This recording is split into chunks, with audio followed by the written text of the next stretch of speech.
Hi, and welcome to the Oikos Family Podcast. I'm Sonja Wood, and today's lesson from this little gem, from A Little Daisy and the Swearing Class, is a reminder for us to be kind to others in such a way as to help them not to feel scared or alone. We also hear in this chapter about how Daisy finds exclamations of alarm to be very troubling to her. So, here you go. I hope you found value in Chapter 4. Here it is. Chapter 4. Daisy's Sister Flowerets. I didn't mean to, Susie. 'Pon my word and honour I didn't. Just as sure as I'm alive. Holding General Foster's hand, Daisy heard the two voices as she approached Miss Collins's garden. Today was her first morning of school. From the sounds of the exclamation of the first speaker, one would think some terrible misfortune had happened. The second speaker thought herself accused of some dreadful crime, and that she must prove her innocence. And what had happened? Why, just this. Susie Edwards and several of her schoolmates were making the land of Egypt. The young class studied Egypt in geography. The pictures of pyramids and sphinxes fascinated the children, so during their playtime, Susie proposed that they turn a portion of their playground into Egypt. The children spent recess of the day planning and building. Having left their project with regret, they returned to it before school time the next morning. The gravel walk represented the desert. The trough which led the wastewater from the spring, the Nile River. A jointed wooden doll, cruelly deprived for the purpose of all its limbs, and buried halfway in the gravel, represented the Egyptian statue. Construction on pyramids, 4 or 5 inches high and built of pebbles, was in progress. The pyramids neared completion, the little builders expecting each moment to hear the bell. Lola Swan came with a fresh supply of pebbles. As she hurried, she tripped over a stick which lay upon the grass. Trying to recover herself, her load fell around and upon the half-built pyramid. Not much harm was done, knocking only a few stones from it. However, Susie immediately exclaimed, "Goodness gracious, mercy me!" And Lola answered as you heard. Their words met Daisy's ears as she and General Foster entered the garden. The click of the gate latch caused all the children to look up.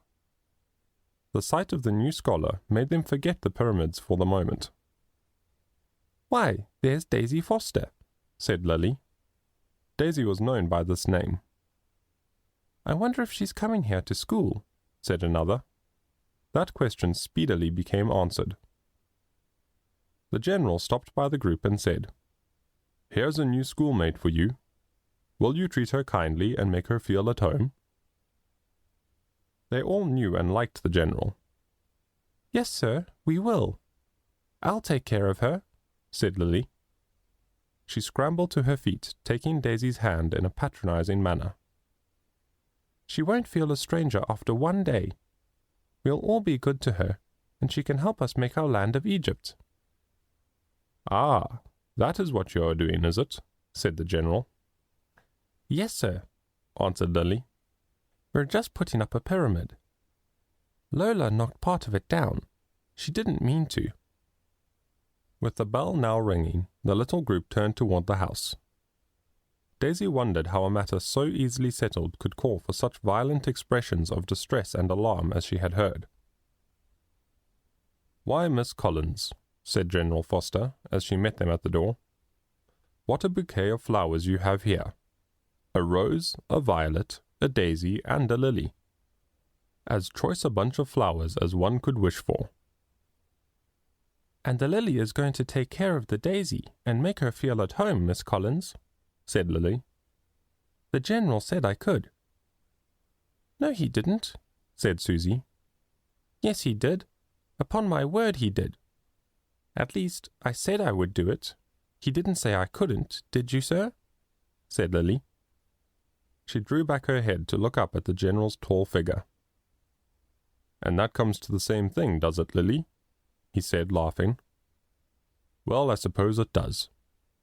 I promise you shall look after Daisy until she feels no longer a stranger among you." "She knows Lola, Violet, and I as well as anything," said Lily. The little girls had met several times before. Lily felt herself and the two swans to be on rather close terms with Daisy Foster. "All right, then, I leave her to you. Good morning, Miss Collins," he said with a bow to the lady. Kissing Daisy and nodding pleasantly to the little ones, he went away. Daisy felt rather lonely when he left, in spite of Miss Collins's kind look. Lily tightly grasped her hand, and Violet said, "We have real nice times in school, don't be afraid." Daisy felt far more shy with children than with grown people, probably because she never had any companions her own age. The number of young faces about her, most of them strange, made her long to be back at Mrs. Foster's side. And they all looked at her a good deal, for they knew her story well. She was an object of great curiosity. Lily saw this as she took her seat with Daisy beside her. She thought she must speak up for her charge. "Miss Collins," she said, "please make a rule." "Well?" said Miss Collins, smiling. Lily constantly asked for new rules concerning things which did not suit her. She had begun with this more than a year ago, when she was only a visitor at the school. Even now, she was not a regular scholar, but only a student for a few weeks. Her papa and mamma had gone on a journey.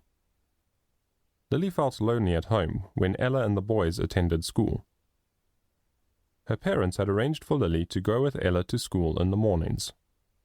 She was rather a privileged person, and spoke her mind freely on matters which did not please her. The other children thought her rules rather a joke, but usually they followed her requests. So now they all listened. "Please make a rule that nobody can stare, ma'am," said Lily. "It makes people feel so bad to be stared at." And Lily put up both hands to her cheeks. "Especially if they are new." "Very true," answered Miss Collins. "Let us all try to remember the golden rule. Then we shall neither stare nor do anything else to hurt another's feelings." Then she struck the little bell which stood upon her table. All knew that school had begun, and they must become quiet. Next, calling Bessie Norton to her, Miss Collins gave her a number of Bibles. The little girl handed one to each of her classmates. Then Miss Collins read a verse aloud, and the children followed each in her turn. "Minnie Gray may take the Bibles," said Miss Collins when they finished their reading. Minnie rose and began collecting the Bibles. Instead of taking a few at one time and coming back for the rest, she piled one on top of another. With her arm overloaded with books, Minnie came to Daisy and held out her other hand for Daisy's book. As she did so, the top one of the pile fell to the floor. Minnie stooped for it, and down went 2 or 3 more. "Oh, bother the old things," said Minnie in a low, impatient voice. Daisy stooped to help her pick up the Bibles. However, bending over did not cause the glow her cheeks wore when she raised her head again. "Bother the old things? What old things?" "Why, the Bibles, God's own holy word." Daisy felt shocked, and she looked up at Miss Collins. She expected to hear her reprove such wicked words. Miss Collins had not heard Minnie's exclamation, although the noise of the falling books called her attention that way. She said, "Minnie, my dear, do not treat those Bibles carelessly. Do you forget who the books belong to?" "I don't care," muttered Minnie, but not so the lady could hear. Daisy heard again. The thought passed through her mind, "What a wicked little girl Minnie must be."